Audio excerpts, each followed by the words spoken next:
మెట్టు. ఇప్పుడు మనం 24 మెట్లు ఎక్కితేనే ఈ యొక్క మందిరంలోకి వచ్చాం. 24 మెట్లు ఎక్కితేనే మందిరంలోకి వచ్చాం. పరలోక రాజ్యానికి మెట్టు అంటే దీనత్వం ఉండాలన్నాడు దేవుడు. దీనత్వం అంటే తగ్గింపు. దీనత్వం అంటే తగ్గింపు. అంటే ఏదైనా వనములో అవ్వ ఆదాము వారికి దేవుడు ఒక రాజ్యాన్ని అప్పగించినట్టుగా ఆ తోట అప్పగించాడు, ఏదైనా తోటని. కానీ వారు శాపం తెచ్చుకొని భ్రష్టులై దేవుని యొక్క మహిమను కోల్పోయారు. యేసు ప్రభు వారు ఎండిన ఎడారి లాంటి మన జీవితాలని తన స్వరక్తాన్ని చిందించి ఆనందాన్ని కలుగజేయడం కోసం, పరలోక రాజ్యాన్ని చేర్చడం కోసం దేవుడే తన సొంత కుమారుణ్ణి పంపించి మానవాళిని రక్షించడం కోసం ఆయన అన్యాయపు తీర్పు నుండి కొడా దెబ్బలు తిని, భుజముపై సిలువ మోసి, పిడిగుద్దులు తిని, ముఖాన ఉమ్మి వేయించుకొని, నువ్వు దేవుని కుమారుడు అయితే నిన్ను నువ్వు రక్షించుకోవచ్చి హేళన చేసి, మరి తలపై ములకిరడం పెట్టినప్పుడు ఆ ముళ్ళు గుచ్చుకుని రక్తం కారుతా ఉంటే ఆ బాధ భరించి కల్వరి శిలువ మీద ఆయన వేలాడినప్పుడు 3 మేకులతో కొట్టబడ్డాడు. కాళ్ళల్లో, చేతుల్లో, డొక్కలో బలెం పొడవబడింది. అయినా కానీ ఒక మనిషిగానే భరించాడు, కానీ దేవుడిగా భరించలేదు. అంటే మన శాపాన్ని, మనకున్న దోషాన్ని, మనకున్న పాపాన్ని తీసివేయడం కోసం దేవుడు ఈ లోకంలోకి మనిషి కుమారుడుగా వచ్చి మన శాపాలను విమోచించి, పాపాలను విమోచించి పరలోక రాజ్యాన్ని చేర్చడం కోసం వచ్చిన మహానీయుడు యేసు ప్రభువు. స్తోత్రం, హల్లెలూయా. ఇంకా ధన్యత, దీనత్వం అంటే తగ్గింపు స్వభావము. దీనత్వం అంటే తగ్గింపు స్వభావము. ధన్యత అంటే మార్కారియోస్ గ్రీక్ పదం. ఇది మార్కారియోస్ గ్రీక్ పదం. సంతోషం, దీవెన, అదృష్టం. ధన్యత అంటే ఎంత ధన్యుడివయ్యా, ఎంత ధన్యత నీకు అని అంటారు. అంటే సంతోషం, దీవెన, అదృష్టం. నీకు ఎంత ధన్యత కలిగింది, ఎంత ధన్యత వచ్చింది, దీవెన వచ్చింది, సంతోషం వచ్చింది, అదృష్టం వచ్చింది అని అనలేక ఎంత ధన్యుడివయ్యా నువ్వు అంటారు. ఆ తర్వాత హోమర్ ధనవంతుడు. ఈ లోకంలో మహోన్నతుడు, సర్వోన్నతుడు, సర్వసృష్టికి మూలపురుషుడు, సర్వసంపదకు నిలయుడు యేసు ప్రభువు. ఆయనందే గుప్తములైన ధనము దాచబడి ఉంది. ఎందుకంటే యేసు ప్రభు వారి జ్ఞానం ఇవ్వకపోతే అక్కడ బంగారం ఉంది, అక్కడ ఎండు ఉంది, అక్కడ ఇనుము ఉంది, ఇక్కడ రబ్బర్ ఉంది అని తెలిసే జ్ఞానం వచ్చేది కాదు. ఈ మనిషి దేవుడిచ్చిన జ్ఞానాన్ని బట్టి ఒక మిషన్ పెట్టి చూస్తే ఇక్కడ బంగారం ఉంది, ఇక్కడ ఆయిల్ ఉంది, ఇక్కడ వెండి ఉంది, ఇక్కడ రాయి ఉంది, ఇక్కడ ఎత్తడు ఉంది, ఇక్కడ ఇనుము ఉంది అని చెప్పే జ్ఞానం ఇచ్చింది ఎవరయ్యా అంటే దేవుడైన యెహోవా, యేసు ప్రభు. స్తోత్రం, హల్లెలూయా. ఇక లోకం ఏమంటుందంటే ధనము, అందము, అధికారము, కీర్తి, ప్రతిష్ట లోకం కోరుకుంటుంది. ఈ లోకంలో ఉన్న మనుషులు కోరుకుంటున్నారు, నాకు ధనం కావాలి, అందం కావాలి, అధికారం కావాలి, కీర్తి కావాలి, ప్రతిష్ట కావాలనుకుంటున్నారు. ధనం అంటే డబ్బు, అందం అంటే ముఖం సాఫ్గా శుభ్రంగా నీట్గా ఉండటం. అధికారం అంటే పవర్, రాజకీయం కావచ్చు, మరి ఉద్యోగం కావచ్చు, ఏదైనా సరే అధికారాన్ని పొందుకోవడం. కీర్తి అంటే మంచి పేరు, ప్రఖ్యాతులు. ప్రతిష్ట అంటే పేరు సంపాదించితే ఎప్పుడు చెప్పుకునేది, ప్రతిష్ట నిలబడేది. ఇక్కడ ఆత్మ విషయమై దీనిలైన వారు ధన్యులు అంటున్నాడు, పరలోక రాజ్యం వారిది అంటున్నారు.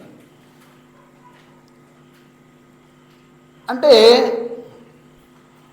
ఆత్మ విషయమే దీనత్వం కలిగి ఉన్నది ఎలా తెలుసుకుంటాను చెప్పండి? ఇప్పుడు ఆత్మ విషయమే దీనత్వం అంటే తగ్గింపు. తనను తాను తగ్గించుకున్నవాడు హెచ్చింపబడును, హెచ్చింపబడుకున్నవాడు తగ్గింపబడును.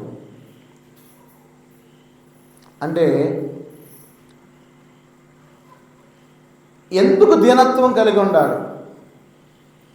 యేసుప్రభు విషయంలో, పరలోక రాజ్యం విషయంలో తగ్గింపు స్వభావం ఎందుకు కలిగి ఉండాలి?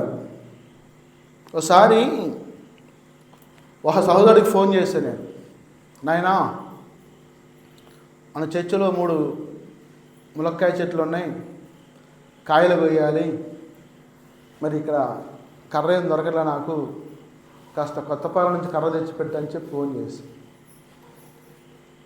అతను అంటాడు, అయ్యగారు ఊరన్న తర్వాత పల్లి ఉంటుంది, ఊరన్న తర్వాత కర్ర ఉంటుంది, అన్నీ ఉంటాయి, ఎందుకని మీరు లేదని వాళ్ళు చెప్తున్నారు కానీ నాకు అర్థం కావట్లేదు, కానీ ఈ కొత్తపాలెంలో కర్రలు లేవని చెప్పు, అప్పుడు కర్ర వచ్చింది అన్నాడు.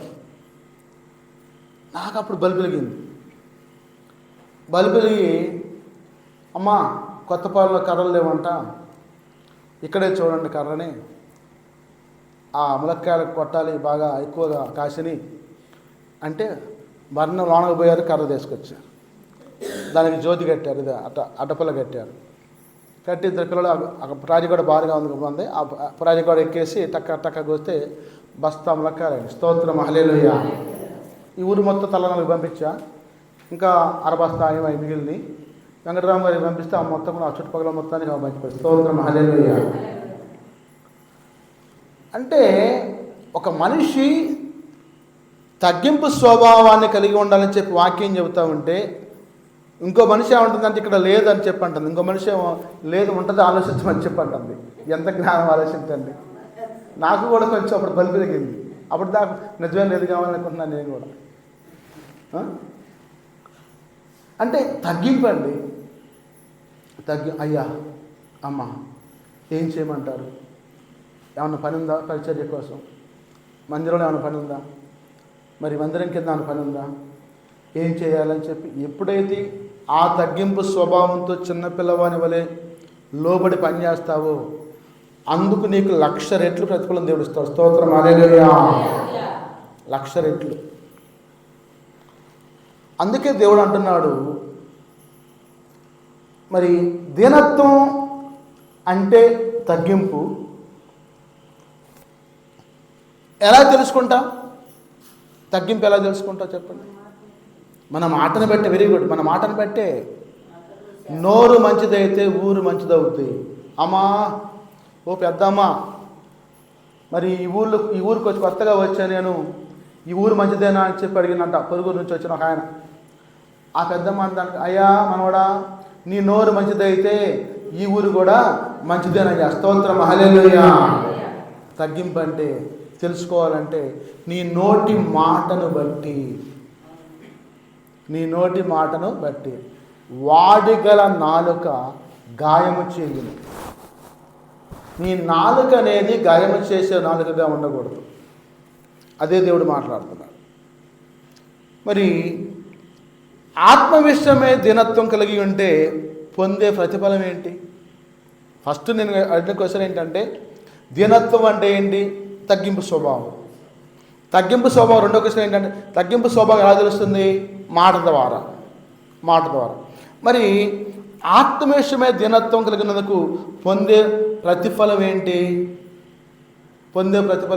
స్వనీతి. స్వనీతి. నీ సొంత నీతిని బయట పెట్టుకోవాలి. నీ స్వనీతిని బయట పెట్టుకోవాలి.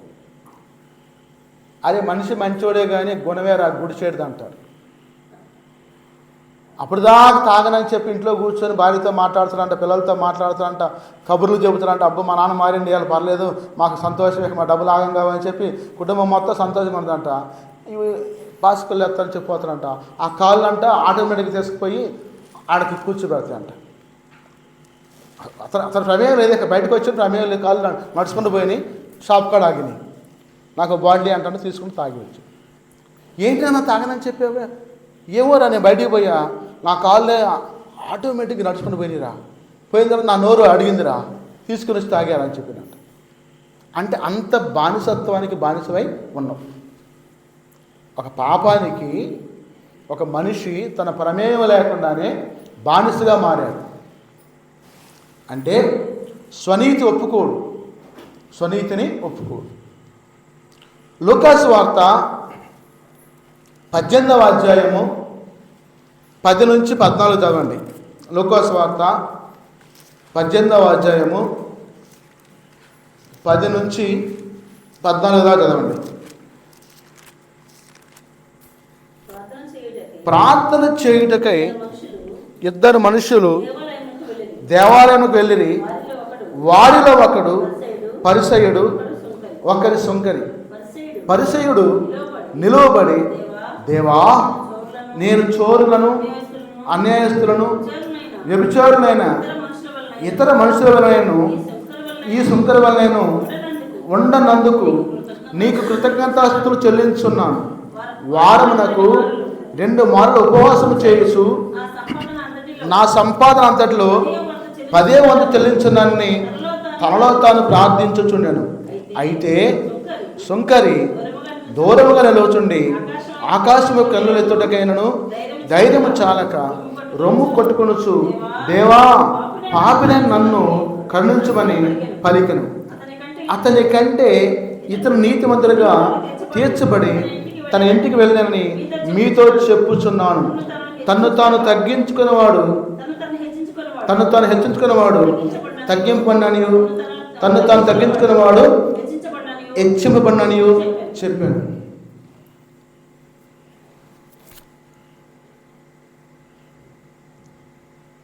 గుర్రం జాషువా గారు అన్నారు, ఆయన కుమారుడు చనిపోయాడు, సమాధిలోకి వెళ్ళి కొన్ని పద్యాలు రాస్తున్నాడు. ఆయన జాషువా అంటే యెహోషువ అని అర్థం.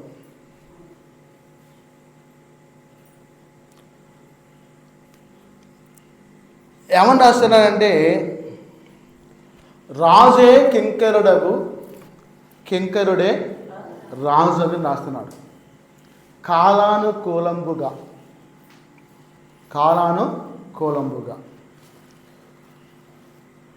అంటే ఈ లోకంలో రాజులు గతించిపోయి కింకరులు రాజు అయ్యారు. కింకరులు గతించిపోయి రాజులు మళ్ళా రాజులయ్యారు. హిస్టరీ రిపీట్ అంతే. చరిత్ర ఏం చెబుతుందంటే కొత్త మాట ఏం చెప్పదు. పాతవి గతించను, క్రొత్తవాయను అంతే. క్రొత్తవి గతించను, పాతవాయను. ఈ భూమి పుట్టింది మొదలుకొని మనిషి ఏం చేస్తున్నాడో చెప్పండి. వాడు కంప్యూటర్ ఎగ రావచ్చు, హెలికాప్టర్ ఎక్కొచ్చు, మరి విమానం ఎక్కొచ్చు, లేకపోతే ఇంకా మరి వాడు చంద్రమండలం మీద పోవచ్చు. మనిషి ఉదయం లేచిన మొదలుకొని బ్రష్ చేసి, టిఫిన్ చేసి, భోంచేసి, మళ్ళీ పడుకొని లేచి మళ్ళీ బ్రష్ చేసి, టిఫిన్ చేసి, భోంచేసి, ఈ పనులు చేస్తున్నాడు. కానీ కొత్త పనులు ఆయన చేస్తున్నాడా? అంతలా నేను ఎడ్యుకేటర్నైనా, మోటోలైనా, భాగ్యమ్మ భోజనం చేస్తుంది, నేను భోజనం చేస్తాను. నేను భోజనం చేయకుండా లేదుగా. ఆహారానికి అందరూ కూడా పాత్రులే. అంటే ఇక్కడ ప్రార్థన చేయటానికి 2 మనుషులు దేవాలయానికి వెళ్ళారు. వారిలో ఒకడు పరిసయ్యుడు, ఒకడు సుంకరి. పరిసయ్యుడు అంటే ఈ లోకంలో అన్నీ ఉండి మారు మనసు పొంది పాపక్షమాపణ పొంది బాప్తిసం పొంది మందిరానికి క్రమం తప్పకుండా వచ్చి దాన ధర్మాలు చేసుకుంటూ దశంభాగాలు ఇచ్చుకుంటూ ఉపవాసాలు ఉంటూ ప్రార్థన చేసేవాడు పరిసయ్యుడు. ఈ సుంకర్ అనేవాడు తాగుబోతు, తిరుగుబోతు, వ్యభిచారి, దొంగ, అబద్ధాలు ఆడేవాడు, మోసాలు చేసేవాడు, తింగరోడు.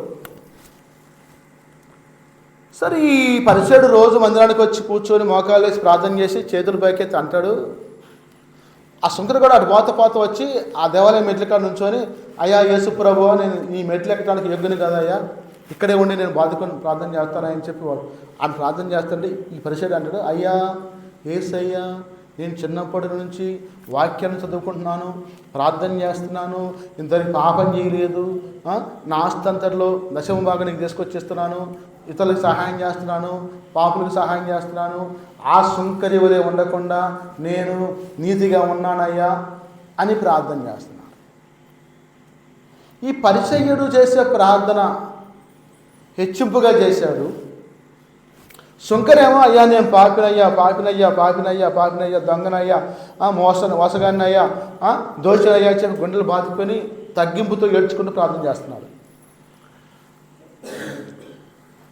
యేసుప్రభు వారి ఉపమానం చెబుతూ అన్నాడు, వీళ్ళిద్దరిలో ఎవరి ప్రార్థన గొప్ప ప్రార్థన, ఎవరి ప్రార్థన దేవుడు ఆలకించాడని చెప్పి క్వశ్చన్ ఇస్తారు. మీరైతే ఏమనుకుంటున్నారు?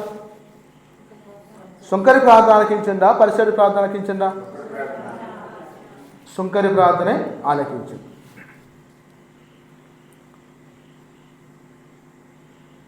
ఈ సుంకరి అంటాడు దూరంగా నిలబడి, ఆకాశం వైపు కనులెత్తడానికి యోగ్యుని కాదయ్యా, నాకు ధైర్యం చాలలేదయ్యా, రొమ్ము కొట్టుకుంటూ అంటాడు, దేవా పాపినైన నన్ను కరుణించయ్యా అని మాట్లాడుతాను. అంటే నీతిమంతుడుగా తీర్చబడ్డ వ్యక్తి సుంకరి తనను తాను తగ్గించుకున్నాడు. హెచ్చించుకున్నవాడు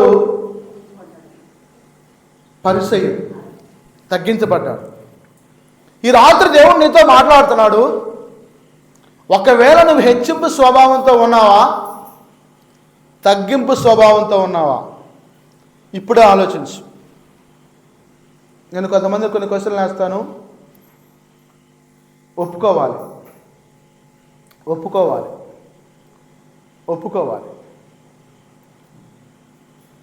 నిజం చెప్పాలి.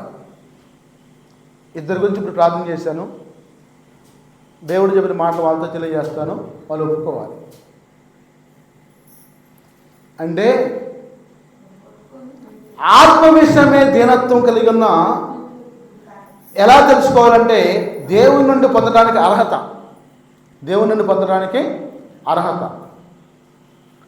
ఇప్పుడు ఇద్దరు వ్యక్తులు అర్హులు ఎవరు? Who are the eligibles? ఎవరు అర్హులు?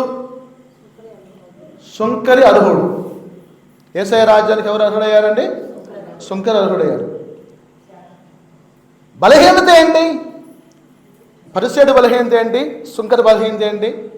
పరిసయుడేమో హెచ్చించుకునే బలహీనత ఉంది, సుంకరేమో తగ్గించుకునే బలహీనత ఉంది. నువ్వు ఏ బలహీనతలో ఉన్నావు?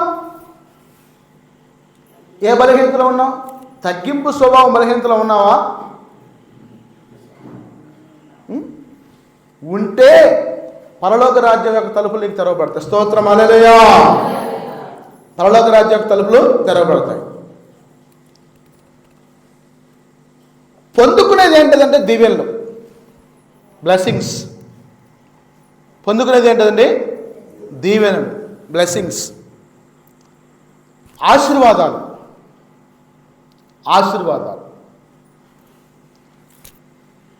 అబ్రహామును అభిషేకించి ఆశీర్వదించాడు, నోవాహును అభిషేకించి ఆశీర్వదించాడు, యాకోబును అభిషేకించి ఇతరులుగా మార్చాడు, ఆశీర్వదించాడు, సౌలును పౌలుగా మార్చి అభిషేకించి ఆశీర్వదించాడు, దావీదును అభిషేకించి ఆశీర్వదించాడు. అంటే దీనత్వం.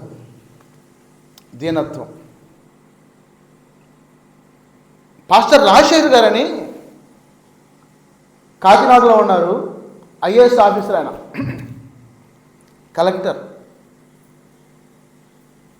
కలెక్టర్ జాబ్కి రిజైన్ చేసి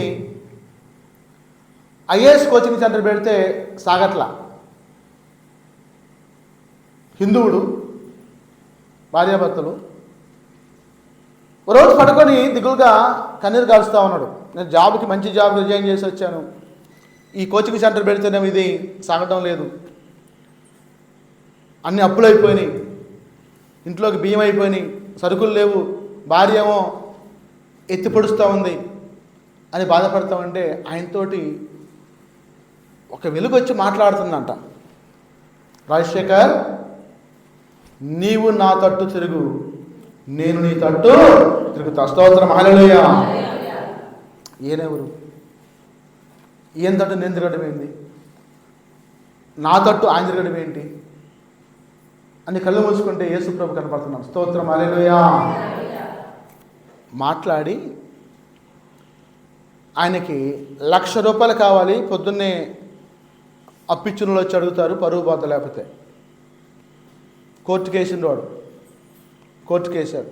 కోర్టులో జడ్జిమెంట్ ఉంది, సంవత్సరం జైలు, 10,000 జరిమానా పడుద్ది ₹1,00,000 కట్టకపోతే. ఇక ఒక జ్యూస్ పాయింట్ సెంటర్ అతనితో దేవుడు మాట్లాడుతుంటాడు. బస్టాండ్లో జ్యూస్ పాయింట్ ఆయనతో యేసుప్రభు మాట్లాడుతాడు.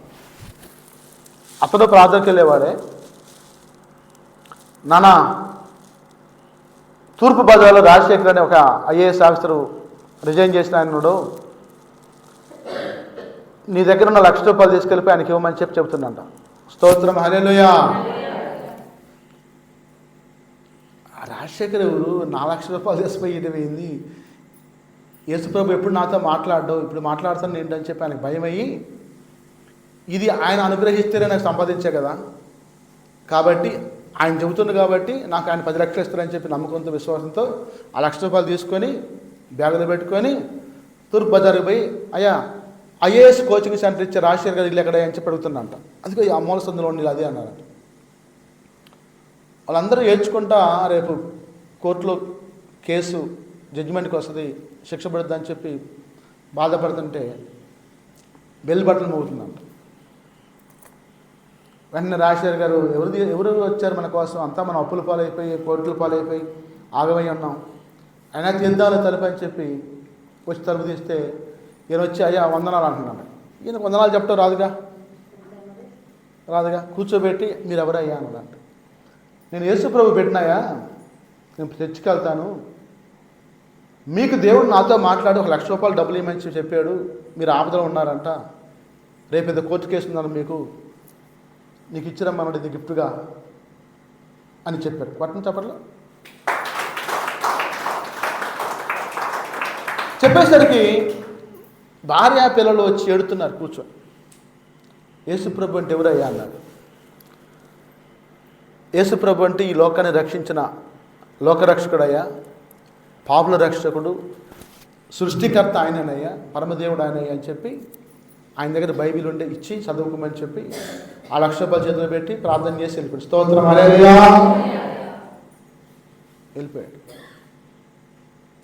వెళ్ళిపోతే భార్య పిల్లలు ఏడుస్తున్నారు కూర్చొని. ఇంట్లో సరుకులు లేవు, బియ్యం లేవు, ఆ డబ్బులు రేపు కేసుకి కట్టాలి, వాడుకోవడానికి అవకాశం లేదు. ఇక ఉదయం పూట 9 గంటలప్పుడు ఒక అతను 25 కేజీల బియ్యం బస్తా వేసుకుని సరుకులు తీసుకొని రిక్షాలో వచ్చి,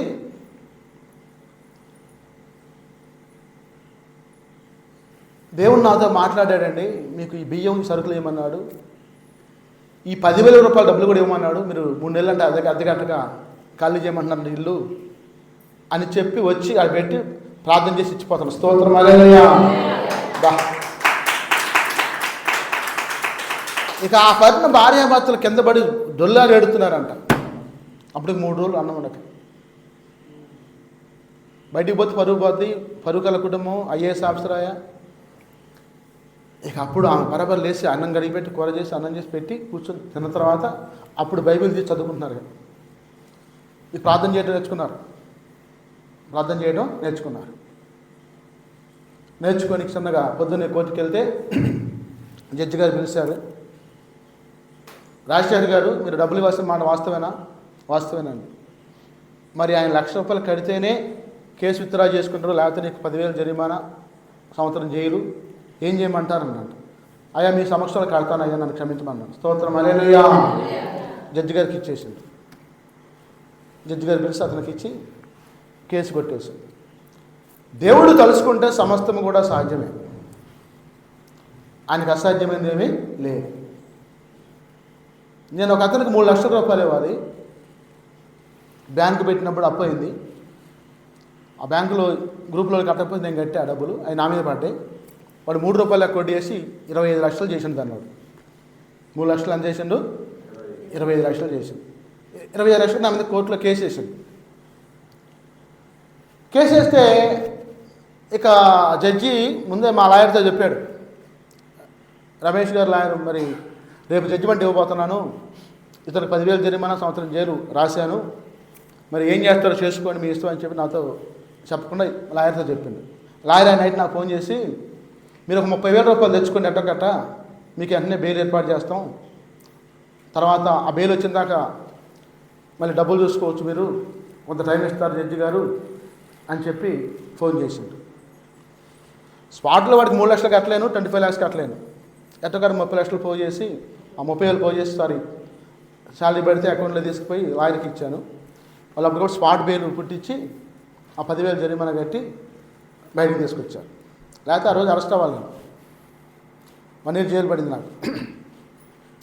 ఇక అన్నీ మా అన్నదమ్ములు కూర్చొని మాట్లాడుకొని ఆ అమౌంట్ పోగు చేసి వాడిని 9 లక్షలకు సెటిల్మెంట్ తీసుకొచ్చి 3కి ఆ 9 లక్షలు వాడికి కట్టి కేసు విత్డ్రా చేయించాం. స్తోత్రం హల్లెలూయా.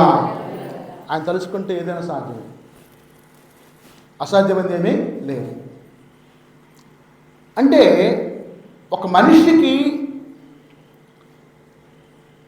ఆయనకి సేవకుడిగా మారిపోయి రాజశేఖర్ గారు సేవ చేస్తుంటే ఎవరిని ఏ స్థితిలో ఉంచాలో దేవుడికి తెలుసు.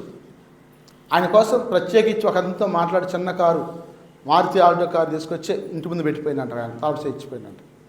ఆ కారు వేసుకుని భార్యాభర్తలు సేవ చేస్తున్నారు కాకినాడలో రాజశేఖర్ గారు. స్తోత్రం హల్లెలూయా. కాబట్టి ఆత్మ విషయమే దినత్వం అంటే తగ్గింపు స్వభావం. యెషయా గ్రంథము 6వ అధ్యాయం 5వ వచనం అంటాడు దేవుడు. చూడండి ఒకసారి. యెషయా గ్రంథము 6వ అధ్యాయము 5వ వచనం. యెషయా గ్రంథము 6వ అధ్యాయము 5వ వచనం.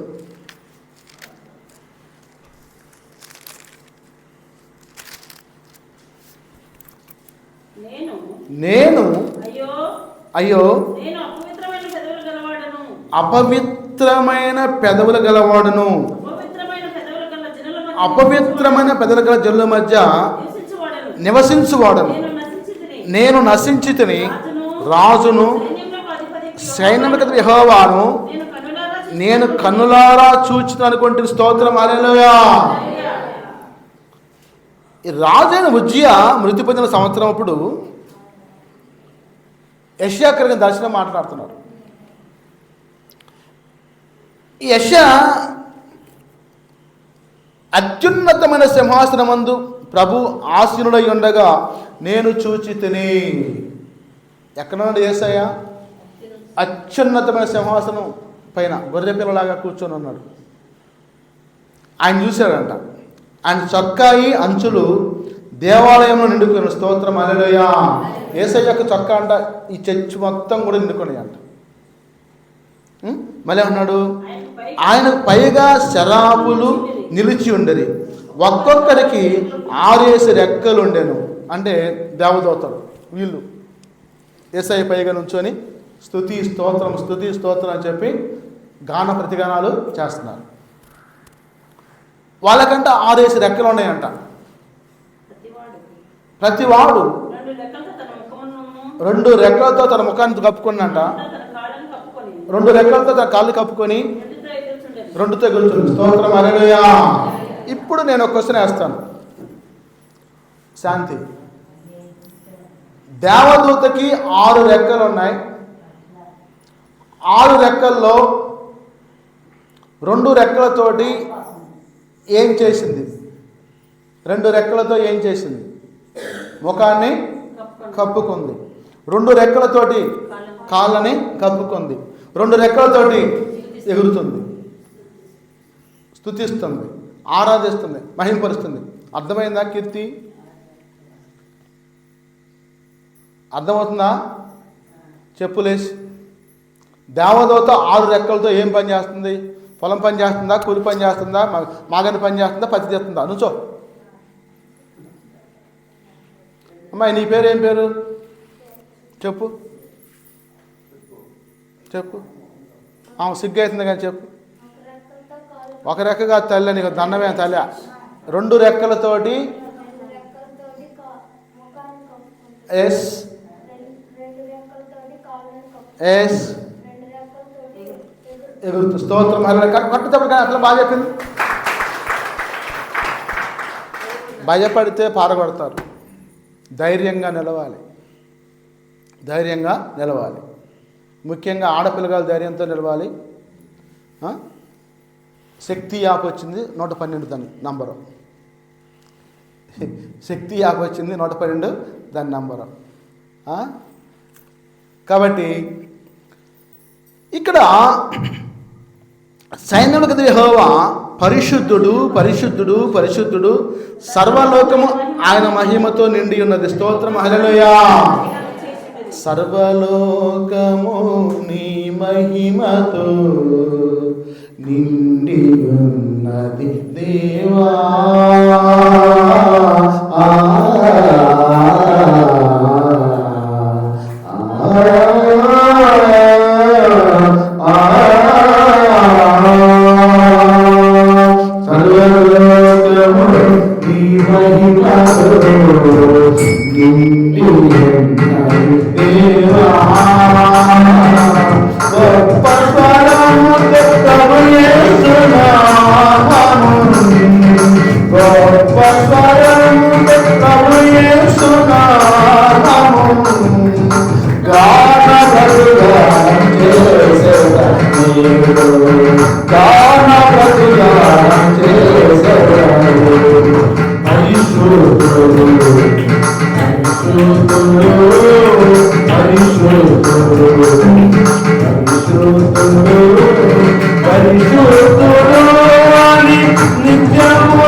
వారి కంఠస్వరం వలన గడపకముల పునాదులు కదలుచు మందిరము ధూమము చేత నిండగా, అయ్యో నేను అపవిత్రమైన పెదవులు గలవాడును, అపవిత్రమైన పెదవులు గల జనులు మధ్యలో నివసించువాడు నేను, నశించితిని, రాజును సైన్యములకు యెహోవాను నేను కనులారా చూస్తానని అనుకుంటే. చూడండి, నా కంఠస్వరము వలన గడపకముల పునాదులు కదలుచున్నవి దేవా.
స్తోత్రం, హల్లెలూయా. కాబట్టి అయ్యో నేను అపవిత్రమైన పెదవులు గల జనుల మధ్య నివసించువాడు. స్తోత్రం.